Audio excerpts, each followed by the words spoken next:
bienvenue dans le guide gestion de wave. Comme d'habitude, plus la vidéo avance et plus le niveau va monter jusqu'au Graal de tous, le rang Challenger. Et comme le sujet abordé est particulièrement compliqué, j'ai demandé à l'un des meilleurs mythes d'Europe de m'aider à vous expliquer tout ça. Yo Niski. Oh mais Shrek, alors qu'est-ce que... s'il te plaît, je m'en bats les couilles de ta vidéo. Les gars, venez voir sur ma chaîne à moi. Moi, je joue bien. Là, chez votre Twitch Prime, je sais pas. Il y a une bonne ambiance. Pas comme chez Shrek, la grosse merde. Allez, dégage de la Niski. De toute façon, l'écoutez pas, il dit que de la merde. Reprenons le fil de la vidéo. Je suis pas là pour vous apprendre le nombre de minions exact qu'il faut pour faire un freeze ou les conneries de graphiques qu'on peut trouver sur internet. Moi, je vais vous apprendre à ma manière la gestion de wave. Et ça commence par pourquoi vous êtes con. Ouais. Ou plutôt arrêtez de sous-estimer les sbires. Arrête! Une wave de sbires, c'est 3 mêlées, 3 range et un canon. De temps en temps. Une wave te donne environ 125 gold et le nombre augmente au fil du temps avec le prix des canons. Donc avec seulement 16 sbires environ, vous avez autant de gold que si vous preniez un kill. Non, parce que la gestion de wave, c'est ce qui te permet d'accéder à ces ressources et de deny celle de l'adversaire. C'est essentiel de comprendre l'importance des minions. Compris les golems? Oui, d'accord, Shrek. Donc par exemple, avoir 5 kills et 80 sbires à 15 minutes te donne moins de gold qu'avoir 2 kills et 160 sbires à 15 minutes. La prochaine fois que tu auras le choix entre rotate et possiblement prendre un kill ou assurément récupérer 3 waves entières sous ta tour, tu sauras quel est le meilleur choix. Au passage, avoir des kills, c'est la statistique qui augmente ton bounty le plus vite sur LoL. Donc plus tu as de kills, plus vite tu auras un gros shutdown, et plus vite tu pourras le donner à la Katarina sans bras en face en 0-4-0 qui va suffire à 9 la game en vomissant sur son clavier.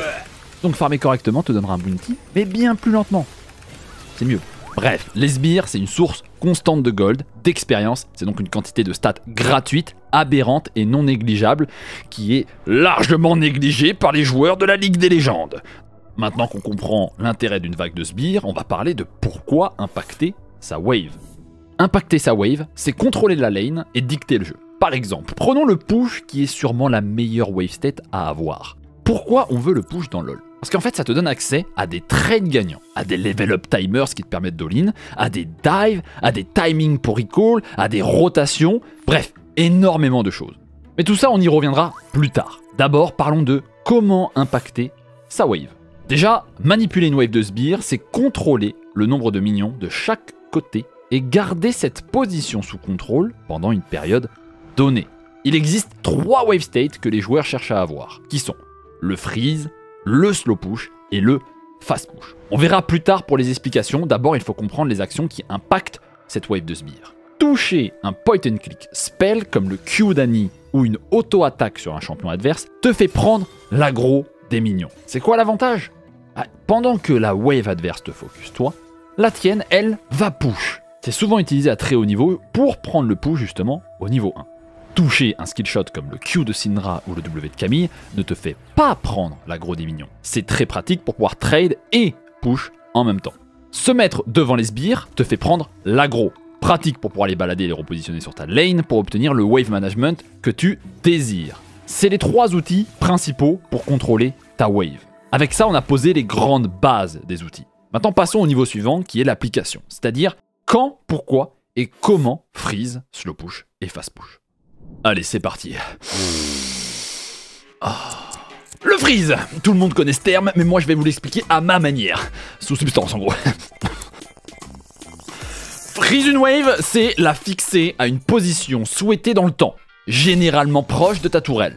Pour le faire, il faut simplement réussir à garder le contrôle sur le nombre de minions présents dans ta wave et celle de l'adversaire pour qu'elle ne crache jamais sous ta tour et qu'elle ne push jamais vers l'adversaire. Vous avez sûrement déjà vu des graphiques avec des zones différentes et des nombres de sbires à avoir. Eh bien on s'en branle! La meilleure façon de freeze, peu importe la lane, c'est d'avoir le maximum de minions possible sur lesquels tu peux garder le contrôle. Plus tu en as, mieux c'est pour plusieurs raisons. Ta wave va mourir plus vite, tu prends moins de risques de transformer le freeze en slow push en ayant trop peu de sbires, et si tu prends un trade pendant ton freeze avec un spell AOE comme le Q de Renek ou le Q de Darius, tu peux te permettre de toucher quelques minions sans que ça le casse. Mais attention, tout ce processus dépend de tes outils et de ton match-up. Car oui, Pour freeze, il faut souvent tanker la wave. Alors si tu joues un champion à sustain comme Shogat, ou que tu as un item comme un sceptre vampirique, ce n'est pas un problème pour toi. Cependant, si tu joues un champion sans sustain, par exemple un mage en mid lane, tu peux freeze, mais des fois la perte d'HP est trop grande pour que ce soit rentable. Et si tu n'es pas en mesure d'empêcher ton adversaire de crash derrière, c'est un échec et une perte de points de vie inutile. Et surtout, si tu freezes en étant moins fort, tu risques juste de mourir. Pas de golem. Il faut aussi prendre en compte le match-up. Est-ce que tu peux gagner le 1v1 dans la wave et s'il a des outils pour facilement push et casser ton freeze? Parce que oui, c'est plus simple de freeze contre une Camille qui ne peut pas les casser que contre un Darius qui peut décapiter la wave et ton Goku en même temps et en un seul spell. Maintenant, le plus important, c'est de savoir pourquoi et quand tu veux freeze. Et on va répondre aux deux en même temps.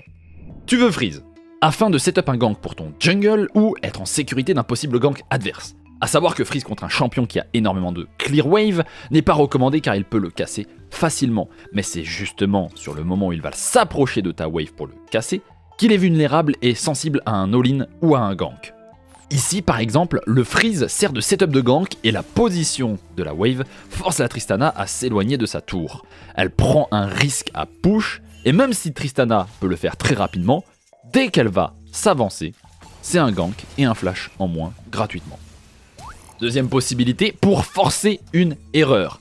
En effet, si tu es plus fort que ton adversaire, freeze, c'est l'empêcher de farm, le mettre en danger perpétuel de gank ou d'all-in, et surtout lui briser les couilles. C'est encore plus efficace au top et au bot vu la longueur de leur lane, et tu peux même le zoner de sa wave pour lui retirer l'expérience en plus des gold. Donc, à moins d'avoir de l'aide, ça finira en solo kill, crash de wave, et retour dans la même position de freeze devant la tour. La top lane est un rôle super fun où une seule erreur de wave management détruit tes 10 prochaines minutes de jeu en effet.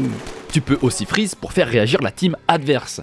Comme je l'ai dit juste avant, pour casser un freeze, t'as besoin d'aide. Et en plus d'absorber la pression de gank sur toi qui permet à tes autres laners de jouer tranquillement, ça fait cher de l'expérience aux laners en face de toi. Et des fois, t'as même le droit au menu maxi rundown des adversaires comme ici, tout ça grâce à un petit freeze. C'est cool, non ? Et enfin, ça permet de forcer ton adversaire à rester sur la lane. Si ton adversaire crache pas correctement sa wave, freeze le force à rester et saboter son timing reset. Parfait pour scale tranquillement, et si ton adversaire décide quand même de base malgré ton freeze, il perdra une wave massive. En résumé, freeze, c'est bien, tu dégagnes des ressources à ton opposant. Mais des fois, ton adversaire vraiment gifted va ignorer le freeze, rotate sur une autre lane, prendre triple kill, alors qu'il se prenait 30 CS et un level de moins dans la gueule, puis revenir sur ta misérable lane avec un item d'avance et t'assassiner en une nanoseconde sans aucun counterplay. Quelqu'un veut venir faire du frisbee sur l'autoroute avec moi? Tout ça pour dire que freeze n'est plus autant populaire qu'avant, et que ça laisse une opportunité à l'adversaire de faire un play sur le reste de la carte. Chose qu'il n'aurait pas pu faire face à un slow push. Oh, quelle transition divine, je m'impressionne. Alors, le slow push, c'est quoi? C'est push lentement. C'est push lentement pour stacker les sbires et obtenir multiples avantages qu'on verra ensuite. Pour ce faire, il faut last hit le plus tard possible les sbires adverses pour laisser le temps à tes minions de s'accumuler avec la wave d'après. Attention cependant, ce n'est pas possible de slow push si ton adversaire est plus fort que toi en 1 contre 1. Ou alors s'il peut one shot la wave. Mais généralement, les slow push les plus puissants sont en early game, donc peu probable de pouvoir clear la wave pour ton adversaire. Mais pourquoi slow push alors? Eh bien, tu veux slow push pour plusieurs raisons. C'est le meilleur moyen de gagner tes trades en phase de lane. En effet, l'adversaire ne peut pas all-in contre une wave conséquente car elle fait trop de dégâts. Mais enfin ça, on l'avait déjà vu dans le guide trading, non pas besoin d'en parler, n'est-ce pas? Vous l'avez vu. Vous l'avez vu. Ah ouais, tu l'as vu le guide trading. Mais attention tout de même, si t'es trop lourd en HP, t'es pas invincible, même avec un slow push. En deuxième lieu, les level up timers. Faire un slow push, surtout en early game, désynchro les timings de level up avec ton adversaire. Et chaque level up est un timing d'all-in gratuit sur l'adversaire s'il ne le respecte pas. Ici, faire un slow push fait passer Adam, niveau 2, en premier. Et comme la wave n'est pas fast push, l'all-in est possible car Mundo se trouve loin de sa tourelle, d'où l'intérêt de faire un slow push en early game. C'est la base des champions aggro comme Darius, Olaf, etc. Derrière, petit crash de wave, reset gratuit et bonne chance au Mundo pour lane sans summoners contre un Darius avec un freeze. La top lane. Tu peux aussi setup un dive. Ça concerne surtout le top et le bot. Mais faire un bon slow push, c'est le meilleur moyen de prendre à la fois des plates, un kill et deny une quantité massive de sbires à l'adversaire, que tu sois seul ou accompagné. Parce que oui, faire un slow push, ça veut aussi dire que tu laisses du temps à ta team de réagir et venir dive avec toi. Ici, le train d'Amer, slow push jusqu'au niveau 4, prend quelques trades pour s'auto-setup le dive et tue le Olaf. Même s'il mourait ici, c'était rentable vu la quantité de sbires perdus par le Olaf. J'appelle ça un kamikaze dive, by the way. Mais le train d'Am n'est pas mort. Pour la suite, sur le retour du Olaf, la wave bounce back. Donc il va slow push et train d'Amer respecte et ne va pas trade dans la wave. Cependant, il freeze devant sa tour avec un level up timer qu'il utilise pour trade et setup un gank gratuit pour le jungle. Lane over en 5 minutes avec un excellent wave management. Et enfin, si tu ne peux pas dive, par exemple si tu joues mid lane et que tout le monde veut ta peau, c'est le meilleur recall timer que tu peux avoir. Le temps de revenir, tu n'auras perdu aucun sbire. Tu auras dépensé tes gold, récupéré ta vie, et lui va devoir tout faire pour crash le bounce back que tu as créé. C'est aussi après avoir crash un slow push que les supports ont un free timing pour rotate. Ici, les deux joueurs n'ont pas de TP. Beaucoup se jetteraient sur la plate, et c'est sûrement pour ça que t'es un déchet radioactif hardstuck, alors qu'Odoamne, lui, est challenger. Mais reset après un slow push, et ne pas prendre la plate, lui permet de ne louper aucun CS avant de revenir. Attention, précision importante, pour faire ce genre de reset, tu veux fast push la dernière wave le plus rapidement possible. Plus vite tu la push, et plus tu auras de temps pour revenir sur ta lane sans être puni. Et oui, tout est lié dans le wave management, on te l'a pas dit. Un freeze devient souvent un slow push, qui se finit en fast push, c'est fun la gestion wave. Tuez-moi. Ah d'ailleurs, petit bonus pour les lots. Si vous ne pouvez pas faire ce slow push pour setup un recall parfait, essayez de base avant une wave canon. Ça fera que votre adversaire prendra plus de temps à la push et votre canon tankera assez de coups de tour pour revenir à temps pour la récupérer cette wave. Mais ça c'est si vous le pouvez, hein. Si vous avez 100 HP et 0 mana, juste appuyez sur base et cassez pas les couilles, merci. Bon, avant de continuer, petit bonus sur le proxy. Mais alors c'est quoi le proxy ? C'est le fait d'aller chercher des waves de sbires entre les tours adverses avant qu'elles se crashent traditionnellement au milieu de la lane. L'intérêt de faire ça, c'est de pouvoir clear la wave très tôt et d'avoir le temps de back et de revenir sur sa lane sans louper de CS comme un gros slow push, mais sans avoir à le faire. C'est surtout très utile quand tu veux éviter d'affronter un champion à son moment fort en face de lane ou que tu es derrière tout simplement. Mais c'est souvent réalisable que par des champions avec un bon wave clear. Alors évidemment ce ne sera pas facile à réaliser pour un débutant, mais gardez-le tout de même en tête car vous le verrez souvent en pro dans des match-ups positifs pour accentuer l'avantage déjà créé en face de lane. Allez, maintenant parlons du fast push. Et c'est quoi en fait le fast push ? Eh bien c'est le fait d'exploser la wave le plus vite par tous les moyens possibles. La question c'est surtout pourquoi le faire ? Eh bien le fast push est généralement en réaction de ce qui se passe ailleurs dans la partie, mais parfois en anticipation aussi. Par exemple, tu veux fast push pour être le premier à rotate sur un objectif neutre ou sur une escarmouche tout simplement, ou follow la rotation de ton adversaire. Ici, Humanoid a TP bot pour cover un slow push dive avec le jungle adverse. Caps réagit instantanément à cette information en fast pushant la wave pour follow l'action bot et trouver 2 kills. C'est simple comme situation, mais ce qu'il faut retenir surtout, c'est que Caps joue volontairement longtemps bot car il est gagnant plus l'action est longue.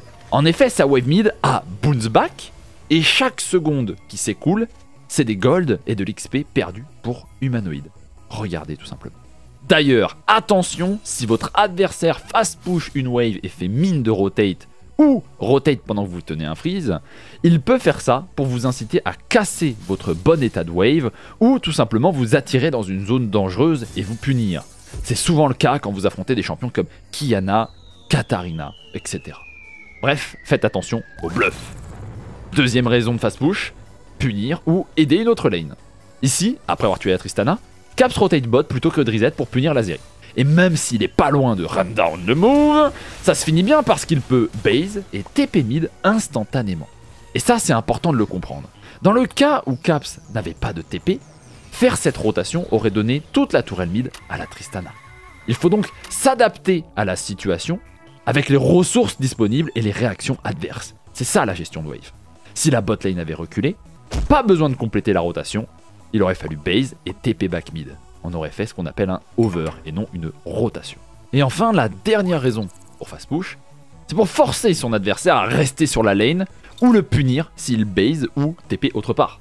Encore une fois, Caps empêche la Tristana de back, ce qui l'incite à rester et récupérer sa wave sous tour. Mais là, Caps a une information qui lui permet d'agir différemment. Pouvez-vous deviner laquelle? Yes, c'est bien rigolé. Le jungle adverse est vu en bot lane, donc Caps va pouvoir zoner la Tristana de sa wave, ce qui la force à base sans récupérer quoi que ce soit.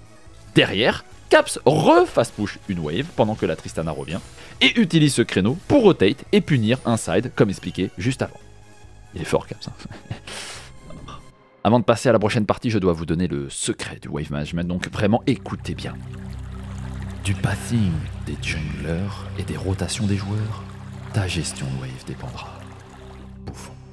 Et toutes ces informations se trouvent sur ta mini-carte, donc regarde-la! Oui, en gros, faut s'adapter à ce qu'il se passe dans ta game et pas être un ignoble golem. Si leur jungle path top, il faut pas que ta wave soit freeze sur la tour adverse à la fin de son clear. Ça arrive trop souvent ça. Bref, c'est pour ça qu'on va parler de reconnaître des patterns maintenant.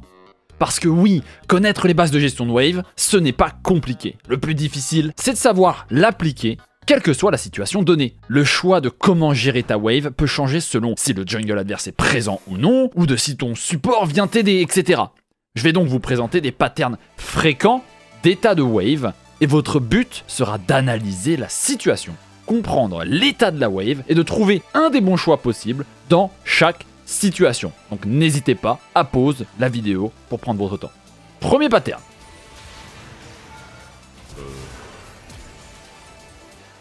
Petit coup de tour un petit peu. Je suis mort parce que je suis abominable. Genre ignoble. Mais maintenant, dans cette situation précise, qu'est-ce que je dois faire? Donc, mon adversaire a utilisé ses 2 summoners pour me tuer. Il n'a quasiment plus de mana et ne joue pas de téléportation. Si je reviens à pied, il aura le temps de crash sa wave et de reset gratuitement. Le mieux, c'est donc d'utiliser sa TP. Mais ensuite, si je la stit les sbires, puis je push la suivante, il reviendra à temps pour récupérer ses sbires. Pour le punir ici, la solution, c'est de ne pas push la wave, freeze et deny un maximum de minions avant son retour en lane.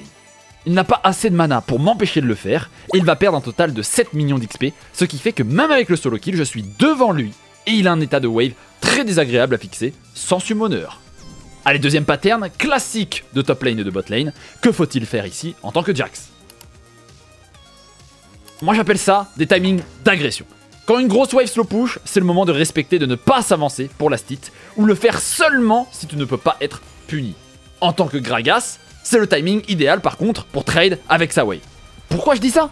Peut-être parce que les tops et les ADC sont des névrosés incapables d'attendre de nanosecondes que leur wave arrive à eux sans danger. Mais non, non, il faut obligatoirement qu'il soit le personnage principal, le protagoniste, et run down la game pour une misérable wave de merde. On avait besoin. Bref, soyez patient et attendez la wave. Un autre pattern. Je viens de tuer le Vlad et je crash un slow push en même temps. Mon jungle a invade, meurt, mais le Xin est niveau 1 et s'est fait voler ses camps. Que dois-je faire ici? Eh bien, plusieurs solutions s'offrent à moi. Je peux prendre mon free reset et revenir face au Vlad avec mes golds dépensés et un freeze. Ou alors, je peux faire ce que j'ai fait. Le Xin n'a plus de camp topside. Il est niveau 2 et low HP après ses loups. Je sais qu'il va soit reset, soit courir sur ses raptors. Donc je me positionne dans le buisson et je base. Comme ça, s'il a reset, je ne perds pas trop de temps. Heureusement pour moi, il vient, donc free kill et je peux revenir sur ma lane sans avoir perdu un seul CS grâce au slow push qui fait que la wave d'après bounce back, ce qui nous amène à un deuxième pattern directement. C'est-à-dire comprendre le temps maximum d'une rotation. Ici, pas le luxe de fast push, mais la rotation est à mon avantage car la wave est proche de sa tour avec le même nombre de sbires. Ce qui veut dire que la wave suivante va se stacker plus vite et tuer mes sbires avant que ma wave arrive renforcer celle déjà présente. Donc, traduction, quand tu rotates, tu dois être conscient que tu as un timer avec un temps variable au-dessus de la tête auquel il faut s'adapter. Ici, j'ai environ 20 secondes pour faire une escarmouche avant que le Vlad ait le temps de crash les 2 waves. Cependant, il me suit dans l'escarmouche. Mon timer passe donc à 45 secondes avant que, naturellement, les 2 waves s'écrasent sous ma tour sans aide extérieure. Ce qui veut dire que plus l'action dure, plus le Vlad perdra de ressources, tant que ça ne dépasse pas 45 secondes, sinon je perdrai les waves accumulées sous ma tour. Et pour parler de l'action, je rotate au red buff avec ma team pour punir le jungle adverse que je venais de tuer, pour encore plus l'enfoncer dans sa game. Puis je prends le fight contre le Vlad, car comme j'ai dit, plus le fight est long, plus ça m'avantage, tant que ça ne dépasse pas 45 secondes. Et en plus, il est forcé au flash. Hop, 3-0-1 avec Naafiri à 4 minutes de jeu. Ça serait quand même vraiment dommage si j'avais perdu cette game. C'est stupide, genre. Autre pattern, que faire de sa wave après un fight? Il vient d'y avoir une escarmouche massive dans la rivière bot avec Eika qui s'en sort gagnant après avoir tué tout le monde, dont le mid adverse. Que doit-il faire ici? Eh bien, avec les informations que je vous ai données, vous ne pouvez pas trouver la réponse. Comme je l'ai dit avant, vous devez adapter votre gestion de wave selon les informations que vous avez. Et est-ce que je vous ai dit qu'aucun des deux mid n'avait ATP? Bah non, parce que ça change absolument tout ici. En revenant mid, Harry voit l'état de sa wave, décide de thin un peu avant de base, car il sait que c'est le meilleur moyen de deny des creeps à l'adversaire. Et comme il est low life, il veut à tout prix base et dépenser ses gold. Encore une fois, Harry aurait pu push, mais le canon aurait tanké la tour, laissant à Azir le temps de revenir récupérer une grande partie des sbires. Bon là, pour les derniers patterns, on rentre un peu dans le très haut niveau, ce qui veut dire que pour trouver la solution, bonne chance. Un slow push de 3 wave bot a lieu. Que faut-il faire ici pour Nautilus et Smolder? Eh bien, t'es un peu baisé. Parce que c'est un tout en fait. C'est impossible pour Smolder et Nautilus d'éviter de trade face à deux rangs, sinon ils se font zoner de l'XP au level 1. Donc c'est un résultat logique la situation actuelle. Mais t'aimerais avoir la cover de ton jungle. Cependant, il a décidé de faire un vertical jungle. Et Skins, la Nida d'en face, réagit très bien et va instantanément dive plutôt que d'invade. La seule solution restante était d'avoir une cover TP de la Irelia après qu'elle ait push sa wave. Cependant, ça n'a pas eu lieu. Bref, ce clip est là pour montrer que certaines situations de bonne gestion de wave adverse sont très difficiles à éviter et il faut des réactions de ses teammates pour s'en sortir, sinon c'est GGWP moins 25 LP. Dernier pattern, l'enfer.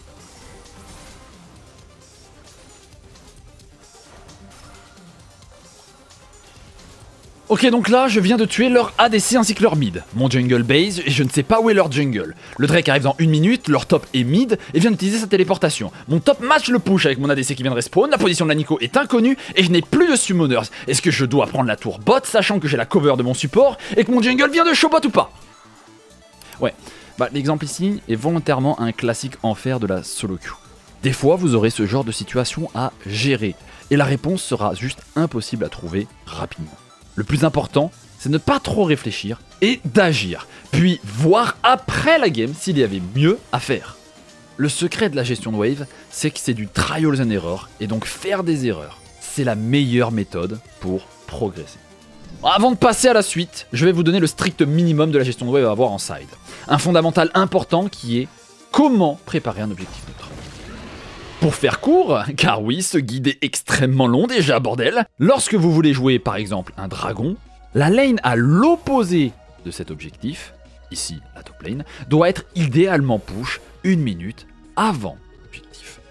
Si vous avez un split pusher, par exemple Jarax, celui-ci pourra appliquer de la pression avant l'arrivée du dragon et forcer la team adverse à faire un choix. Alors que si c'est la team adverse qui a un split pusher, avoir push la wave à l'opposé de l'objectif l'empêchera d'appliquer la pression pendant que vous êtes regroupé au mid pour jouer ce dragon.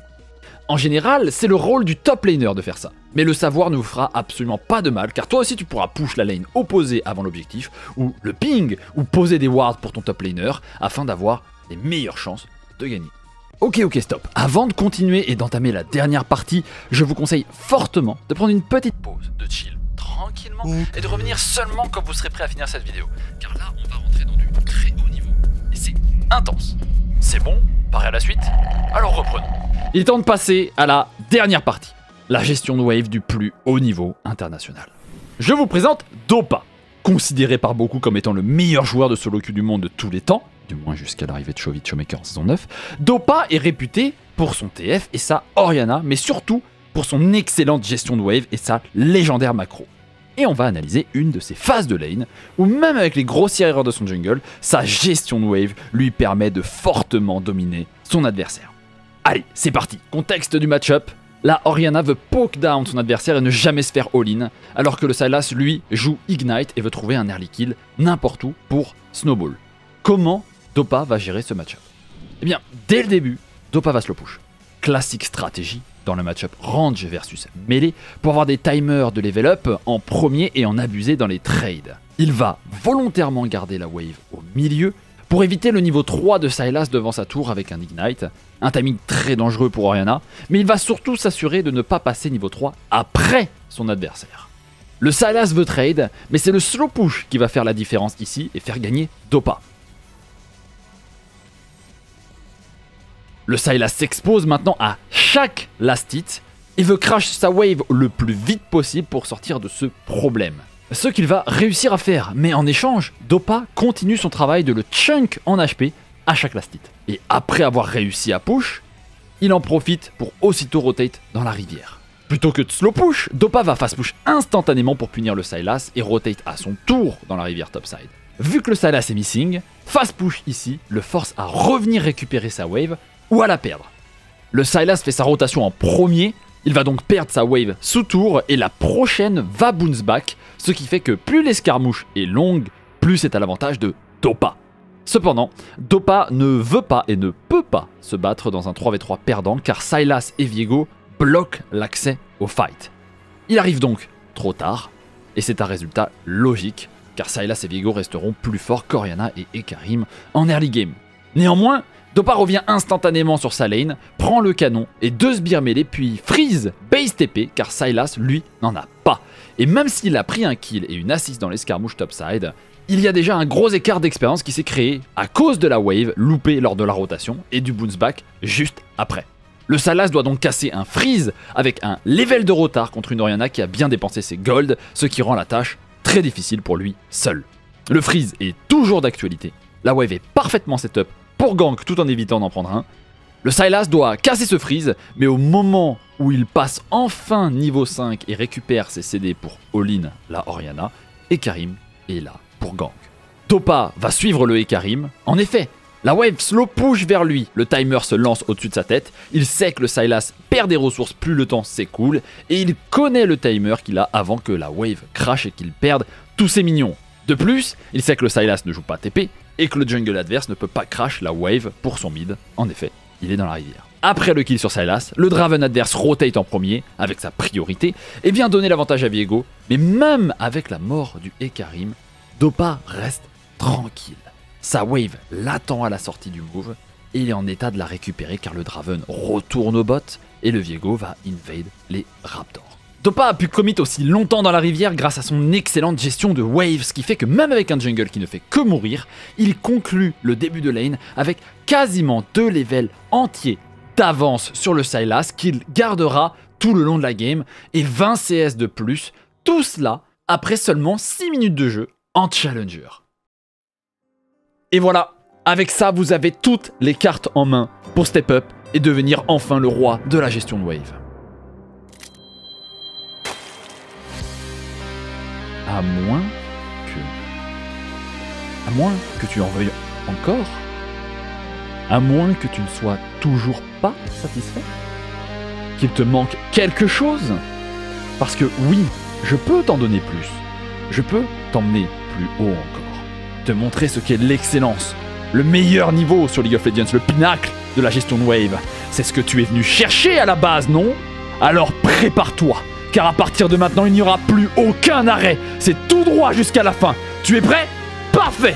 Voici toutes les techniques de haut niveau les plus utiles de gestion de wave que je connaisse! Tu peux bluff ton reset afin de bait ton adversaire à base, puis cancel le tien pour crash une mauvaise wave state. Tu peux garder un seul CS en vie devant ta tour pour que la wave d'après soit proche de ta tourelle et ainsi ne pas t'exposer au danger. Si un fight a eu lieu early qui fait qu'un joueur top ou bot va arriver en retard sur sa lane, tu peux te mettre devant la première wave pour forcer le focus sur le même sbire afin de deny de l'XP et ou forcer l'adversaire à push. Se prendre une auto volontairement dans les premières waves de phase de lane te permet de casser la wave et de farm plus facilement, surtout dans les match-ups melee versus range. Tu peux push et bloquer les sbires contre un mur pendant que ta wave à toi crash pour deny un maximum de ressources à l'adversaire. Et ce concept là tu peux l'extrapoler sans aucune limite.